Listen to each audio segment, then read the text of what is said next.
Yeah, I told you guys 2 weeks ago what a night for South Carolina and what a night overall, and I didn't know that 2 weeks later was going to be even better. What a performance from our team. What a performance from our fans. We challenged them about coming out and bringing energy and making noise, and they did. So thank you to our fans. That was amazing. And give credit to Auburn. They got a heck of a team. We knew this was going to be a physical SEC football game, and that's what it was. But just so happy for our fans and so happy for our players. It's a special group in there, and I'll be honest with you, we don't talk about bowls and all that stuff during the week. It was just about whatever we got to do to play our best this week. But there was a time in practice this week back on Tuesday, and I mean, these guys just work. And as ugly as it was last week, or as great as it was against Florida, or ugly as it was against Texas A&M, they come back every single week, and they're a fun group to be around. They never complain. They just work. And, like, the way we practiced the last 2 weeks, I mean, it is physical. Like, I don't know any team in the country that's lining up on Tuesdays and doing live tackling to the ground. And we do that some. And they don't complain. Like, they want to do it more. And there was a time in practice on Tuesday this week where I'm just watching them fly around and having fun, and it's in between periods. And we were going from one period to another. And I just took a moment. I'll be honest with you. I got sad thinking that this team might only have another week and a half together. And thank God that's not the case. I love these kids, and just so happy for them. We're going to a bowl. So happy for our fans. And just proud of their effort tonight. It wasn't pretty early. We were down 14-0. These guys never flinched. Like always, they just come right back out there and played their rear ends off in the second half. I mean, we lined up and basically ran the same two running plays on offense the entire game, and it was awesome to see. So we're going to really enjoy this one, and then we can't wait to come back in here in 7 days and do it again. So with that, I'll be glad to answer any questions. Ben Portnoy's got the first one. Shane, I think before the season, you guys were picked to maybe win 3 or 4 games, picked to finish second to last in the SEC East. When you come off the field and you guys are bowl eligible on a night like this, I guess just what does that mean to you personally, to this team, and to this program as well? Just so proud.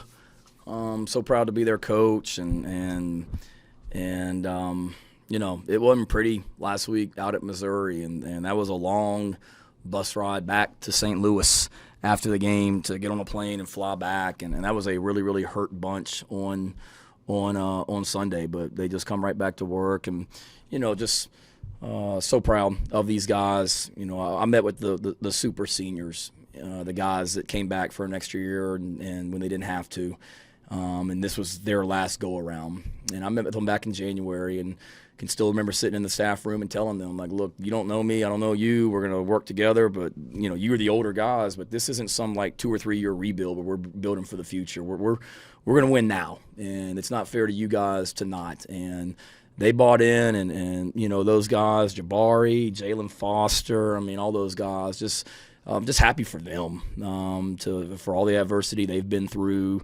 The coach that recruited them to South Carolina is not their head coach.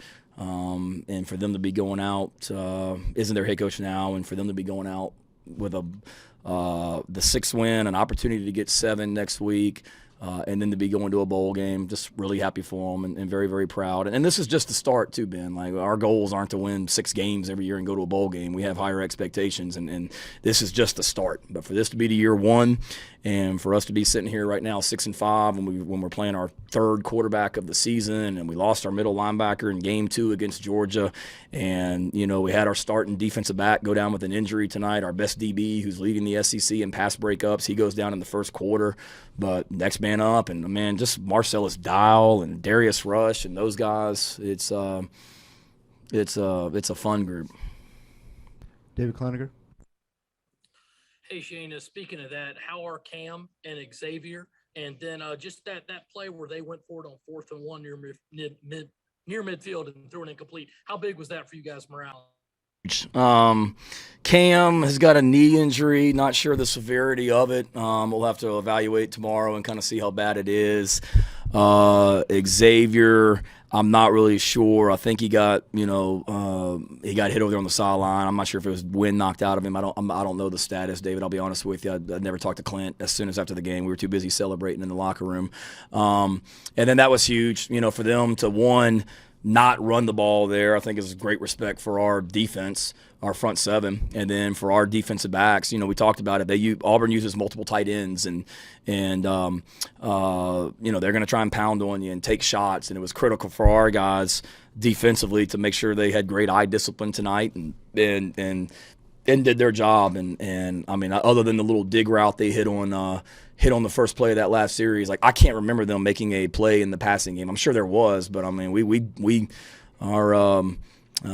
been hearing a lot about their defense and all that. And you know what? We got a pretty dang good defense too, and that showed. And we got a pretty good run game. You guys talked about the Auburn run game all week, as did I, and rightfully so. But we got a pretty special group of running backs too. I'm proud of them in the way they played tonight. Ben Briner. Hey, Shane, you mentioned relying on 2 running plays. I wanted to ask, what were they? What kind of call name do you use for them, and what made them so effective? You're getting too technical on me, Ben. We're not going to get into the names of the calls. I'm sure Dabo would love to hear what we call those running plays next week at the line of scrimmage. But basically, it was the counter play, and it was. You asked me a couple weeks ago about duo. I think it was duo, and it was the counter, and we ran it over and over and over and over and over and over and over again, and it was pretty fun to watch. Colin Taylor. How much did Hunter have any input in the run game plan tonight? Hunter's more into the uniforms. He doesn't get too much into scheme. He gets into uniform selection and all that. But, I mean, the pressure I had coming into this game was the messages I was getting from my children all day about you better win and we want to go to a bowl and you better get your 6th win tonight and all that. So pressure from the outside is nothing compared to what I get in my own house. I guess just what was that moment like? What was kind of going through your head when the clock's running down, the crowd's kind of going the way it's going? What was that moment like for you and your family and the team, just getting to celebrate that with everybody? Yeah, it was pretty special. I wish I could have enjoyed the last minute a little bit better. I mean, we were just making sure that we didn't want to have to snap the ball and leave them any time on the clock, and we were trying to get Jason to milk or bleed as much time as he could before he took a knee, just to eat up as much time as we could in that situation. So it was kind of a stressful minute, just trying to get it. And then I got dumped with the Gatorade, and JJ got me, I think, or Sterling, and he was the first one I saw. And we used the word love a lot and told each other we love each other, and just so happy how happy I was for him, and it was pretty awesome. Kind of what you imagine it being, and that's what it was. Corey Diaz. Shane, for the offensive line to answer the bell tonight, obviously has been a quote unquote punching bag for a lot of critics out there. Them to handle a talented Auburn defensive line in a game where there were a lot of ramifications for you guys coming out of it.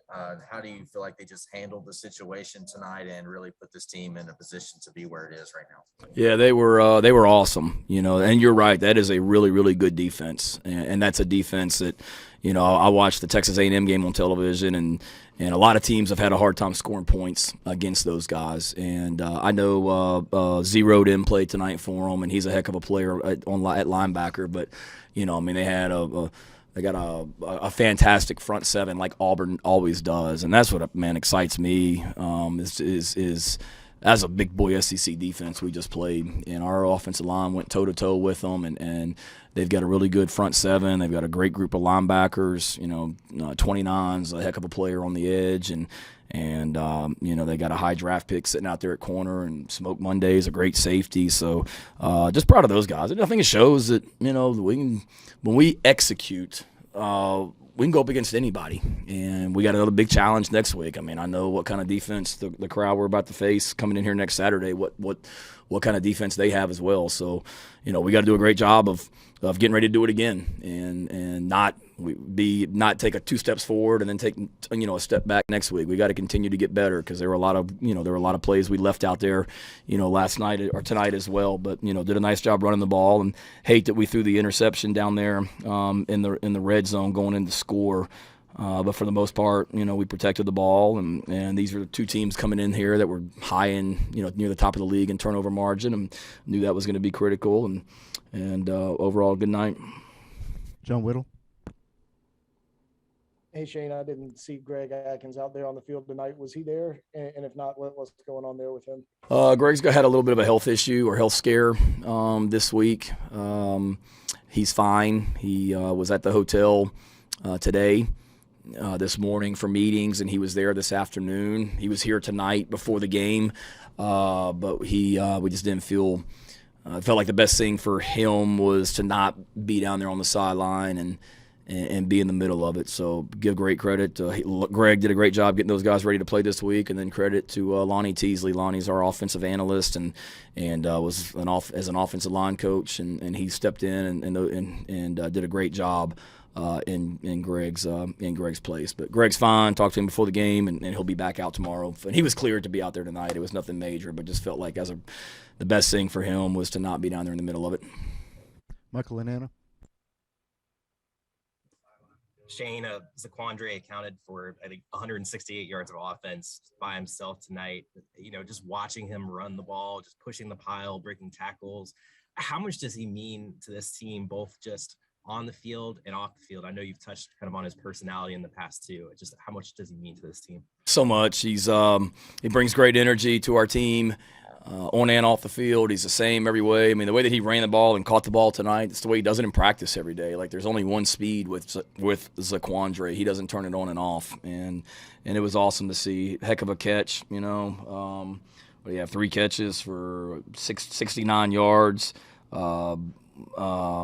Huge catch on, I think it was a 4th down. We went for it, and he caught that ball. A play we've ran a lot this year when we leak them out of the backfield. Really the same play we scored on against Missouri last week. We just doctored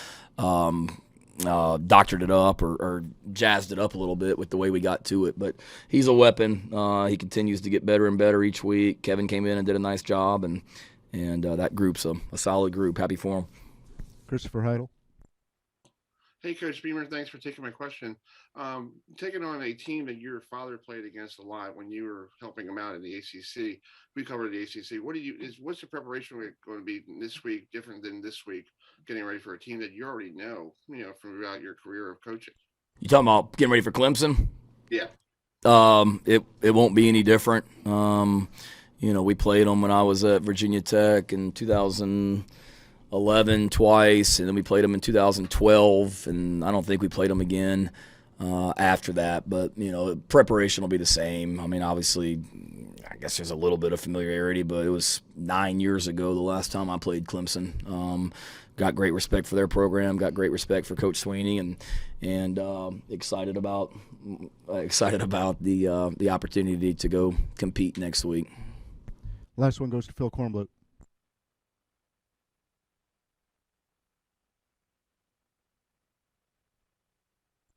I'm here.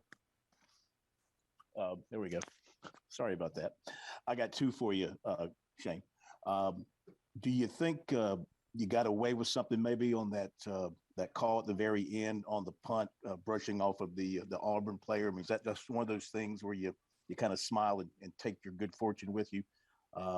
Really, they reviewed it, Phil. So I don't know how you get away with it when it was ruled not a fumble on the field, but then they look at the replay and ruled that it hit him. So no, they obviously made the correct call. That's what instant replay is for. What's your next question? You didn't use Kevin Harris until that last drive. Was that what you were thinking going into the fourth quarter, control the game, and then have him fresh and ready to go in the last possession? No, not really. He carried the ball in the first half. We put him in there at quarterback, and he had a couple nice runs. And we kind of hung with Zaquandre in the second half.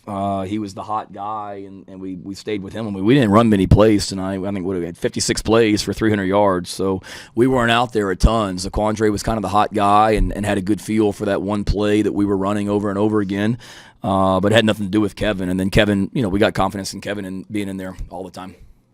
All right. Thank you, Coach. Appreciate it. Thank you, guys. Y'all are stuck with us for another month. So we'll see you this week, and we'll see you at a bowl game. Sorry.